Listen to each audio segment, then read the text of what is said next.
Good morning. Good morning. And welcome to somewhere about 2 miles north of Crick Wharf. Yeah.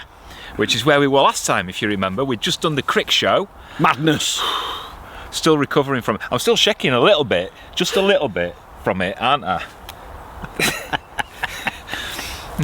But we survived it. It was actually great. It was. was. It was nice to see the 20 million people that were there pinning us up against the tent. And see, I'm picking my underwear as well. I thought you were picking your bum. That's another. You can't say that.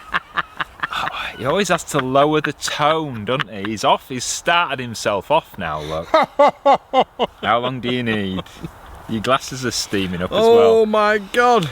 It was full on. So we've come out of Crick and just come a couple of 3 miles further up the canal just to spend a couple of days in the nice and peace and quiet. But today we're off again. We go in that way, heading north about 8 miles, and we're going to North Kilworth Marina. We've got some stuff to do. Yeah, Silver Fox is about to have her bum painted. Black. Am I allowed to say that? Yes. Bum. Yes. Yeah. I just did. I'd like, you know that, you've heard of body painting, have you heard that, where they paint you when you've got no clothes on? Yes. I quite fancy that. Do you? Yeah, I saw, one of my mates did it. Shall I go get some emulsion? Not emulsion, no.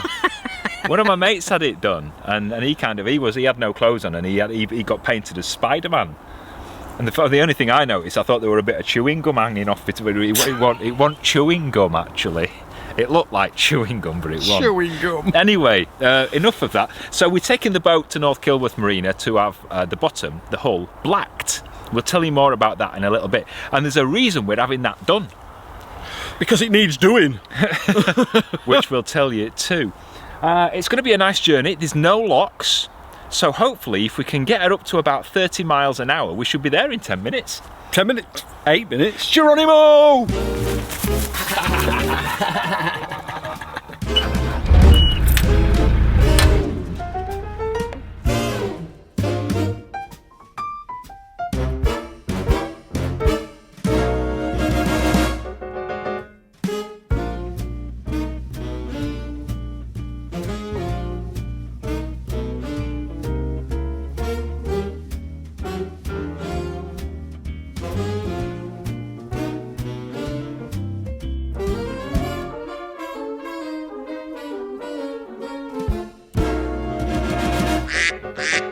Why do we need to black the boats?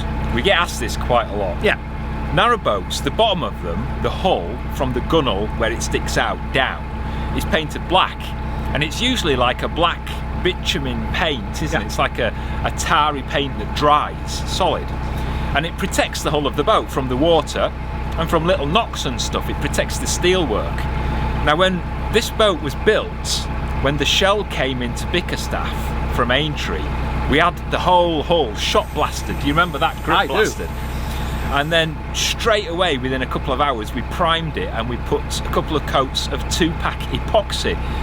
So what's that? Well, it's like a concrete undercoat, isn't it? Yes, basically. Imagine like an eggshell, and it's like that, and it protects the hull of the boat. So even if the blacking gets scraped off, there's still the 2-pack epoxy underneath, and that can last up to 10 years before that needs redoing.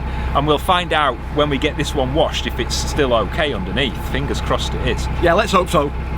So the blacking goes over the 2-part epoxy, and it looks nicer because it looks nice and fresh and black again, and it also protects the hull for another couple of years. Yeah. Another question we get asked is, how often do you do it? Well, for us it's every 2 to 3 years. It's about 2.5 years since we had it done. Some people have it done every 12 to 18 months. Some people might not have it done maybe every 4 or 5 years. It depends how you use your boat, where it's stored, what sort of water it's in, and how often you get knocks in locks or naughty boats bump into you, which is what happens to us. So we're actually looking forward to getting it washed so we can see the condition of it underneath. Yeah.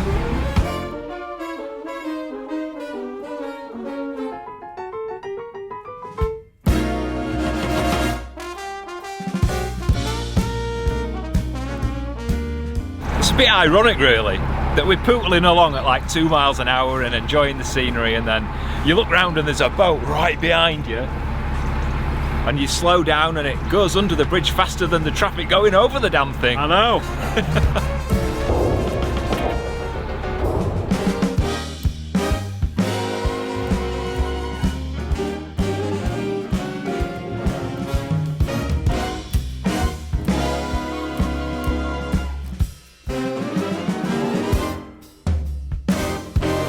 that is really the only main road you see on this part of the Leicester Line up towards North Kilworth anyway.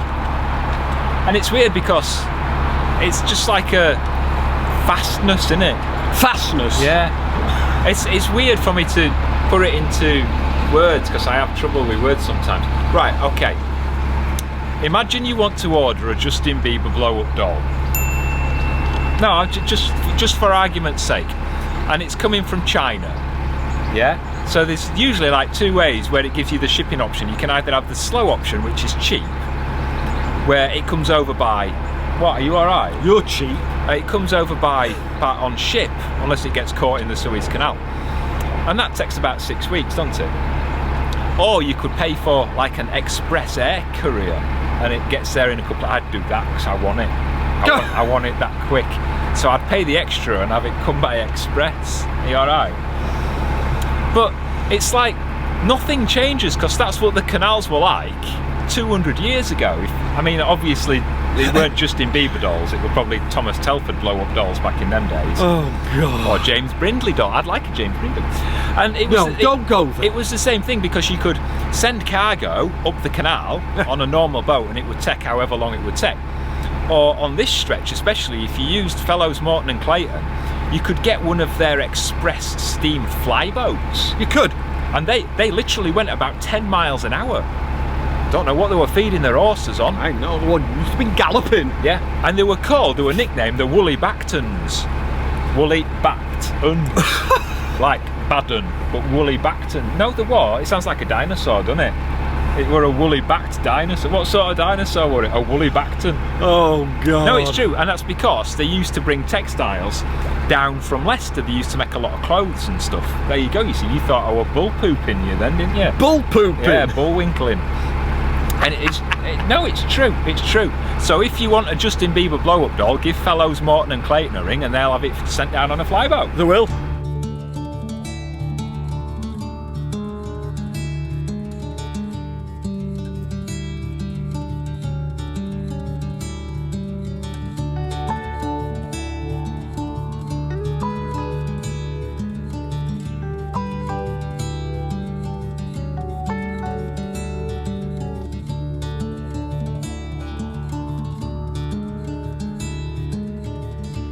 You alright there, rubbing your chin? I am. You've still got that thought of that blow-up doll in your head, haven't you? Well, why are we having the boat blacked now? Sorry, I'm jumping back to a conversation before the blow-up doll conversation. Well, I think it's the worst kept secret on the internet that we're selling Silver Fox. Because we're having a new boat built, if you didn't already know. I think everybody in the world knows, except you. And we've been getting a lot of questions asking why? Why are you building a new boat when Silver Fox is less than 3 years old? But it's a good question. Sorry, I'm picking my nose. We're that close now, I can do that, can't I? And there's no secret to it. No. The whole team that were involved in building Silver Fox and us have always been talking about another project at some time. And we decided last year to build a new boat. There was no saying at the time that we were going to move on it. We were just going to build it and film it, because when we built Silver Fox, we didn't have that big of an audience. No, we didn't. A couple of thousand subscribers. Whereas now we've got a pretty big audience. Yeah. And so everybody wins because there's more content for you. It's a new boat for us. There's a new owner for Silver Fox who gets to enjoy the journeys and all the memories that she's got to offer in the future.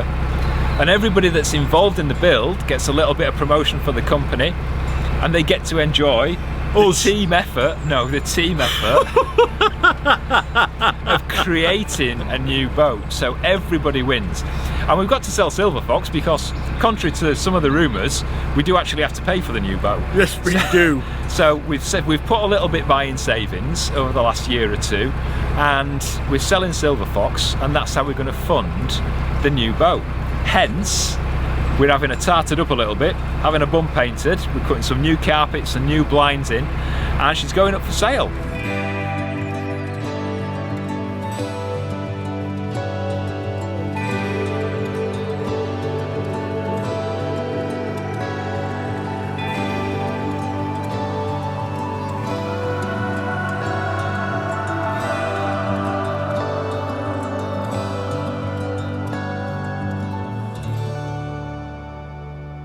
I like a bit of reading, not much on a night. It makes me go to sleep, it makes me tired.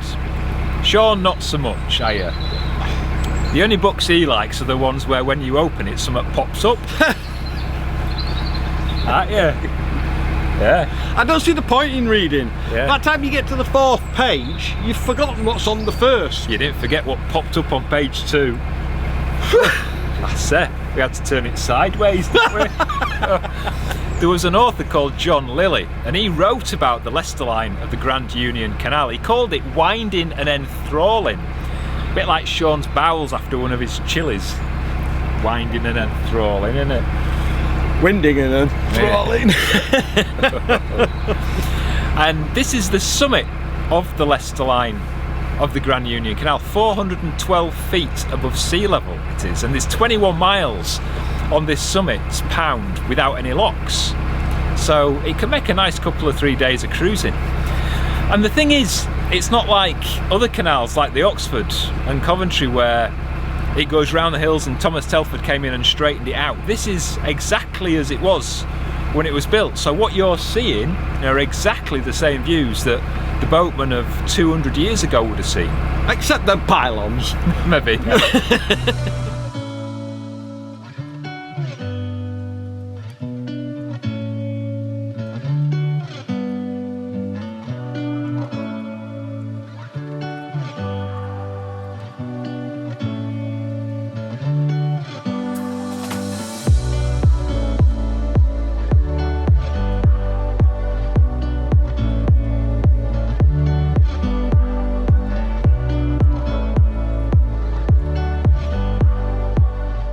How do you think you're going to feel when we move off the boat? Even though we're moving on to another one? I don't know. Have you not thought about it? No, I've not thought about it. I've tried not to think about it. I have this vision of the new boat being moored right next to this boat, and we're literally passing boxes through the duck hatch to each other, do you know what I mean? And the new owners stood on the towpath kind of tapping their watch and looking all mean. Hurry up! It is going to be weird, because as much as Otis likes to think that he's star of the show, I think the boat has always been the star of the show, hasn't it? Yeah. It has always been Narrowboat Silver Fox. And that's why the new boat is going to be called Narrowboat Silver Fox. Isn't it? It just makes sense. Yeah. It is going to be silver, different kind of silver, but it will be called Narrowboat Silver Fox 2. Not 2, not like Silver Fox 2. It's just a second Silver Fox. It will be called Narrowboat Silver Fox 2. No, I'm not explaining this very well, am I? Not As well. Yeah, no, not narrow. No, because people think Narrowboat Silver Fox as well. But they'll think Narrowboat Silver Fox 2. Well, I'm thinking it too, but like not number 2. No, there's no number 2s in it at all. I need T-double-O. I need a number 2 now.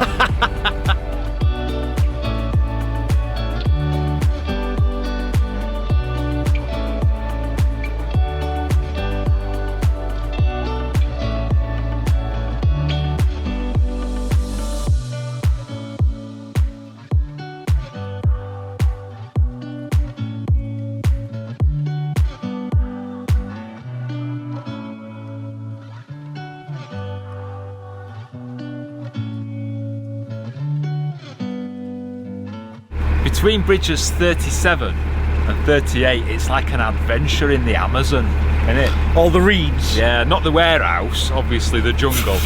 It's like you exploring through the boat's kind of crawling through the reeds. There's only enough room for one boat, so Sean has to keep sounding his horn like he needs an excuse. And it's like you're going to come out of the reeds and find David Beckham stood there. Not David Beckham. Jesus! David Bellamy. Not David Beckham. David Beckham. I don't know.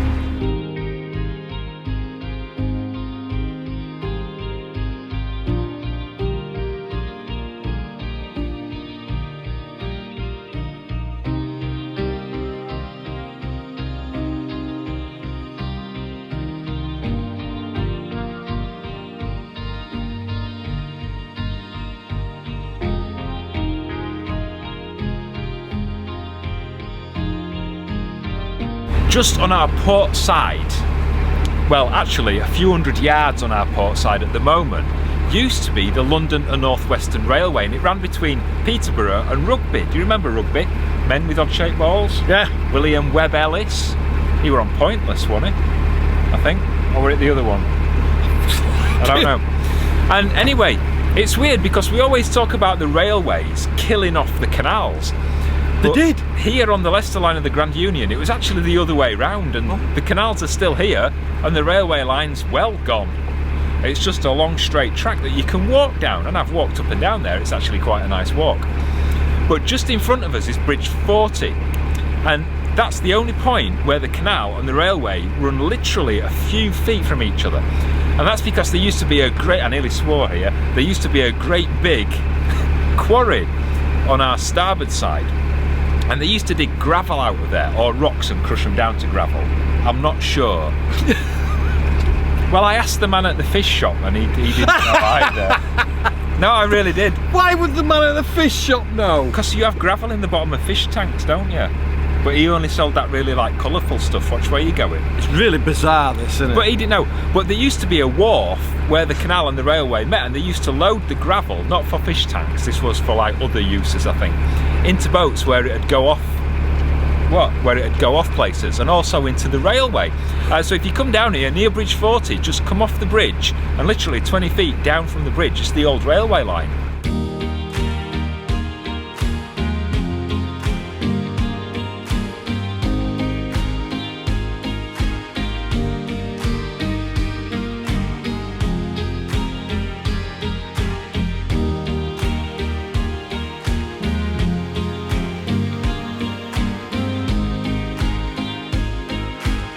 Tell you what you don't get used to. When I used to work on the railways when I was a little lad, you used to get your railway legs.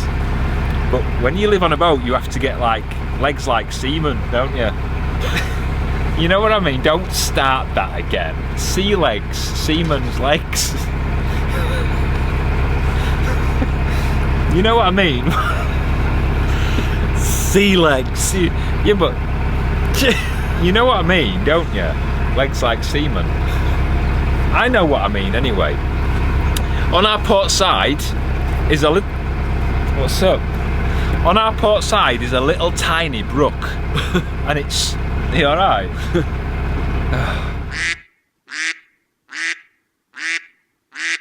Just on our port side is a little tiny brook that runs through a field. And it's so tiny you can't even see the water under the grass and the shrubbery. I like a good shrubbery.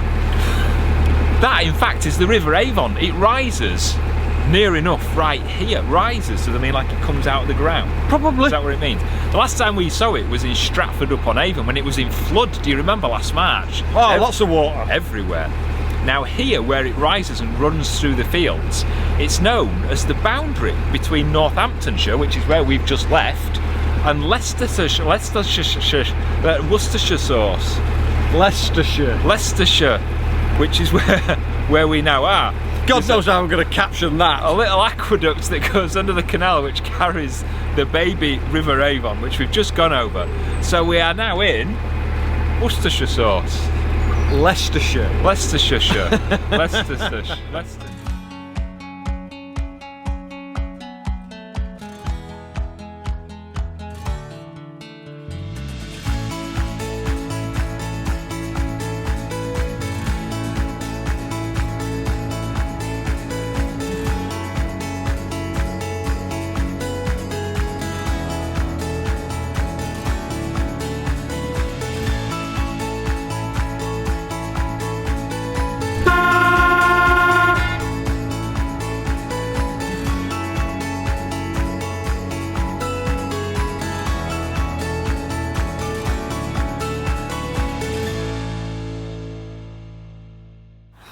We're here.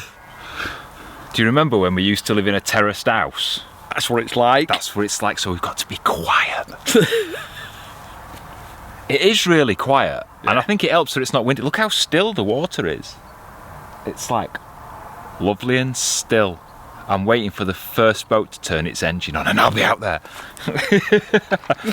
So we're going to be here for a few days. We're moored up temporarily on this little nice jetty, pontoon, whatever you want to call it, finger. And tomorrow we're going to move the boat around the other side of the marina to the service bays, where a crane will take it out of the water and we'll jet wash it and black it and then give it a little bit of time to dry, put it back in the water, and then I don't know what. But go off to Scotland. I don't know. We could do anything we want, really. Could do, really, yeah. We hope you've enjoyed your little journey with us today. We're starving. Sean's cooking chicken something. Barbecue chicken. It's in a bag, but it smells nice. It's barbecue. Oh, there we go. We hope you've enjoyed this little episode. If you have and you're not already subscribed to the channel, give it a thumbs up. And if you hit the notification bell, YouTube will let you know when we release a new episode every Friday. You've been very quiet. I know. I feel like I have to be quiet to fit in. I don't want to cause a ruckus, because everywhere we go we cause ruckus. No, we don't. And I just want to fit in and have a chilled few days while we have us bum painted. Don't you? You won't get that thought of Spider-Man out of your head now, will you? With his piece of chewing gum. Yes. Take care of yourselves. We'll see you next time. Bye-bye. Ta-ra.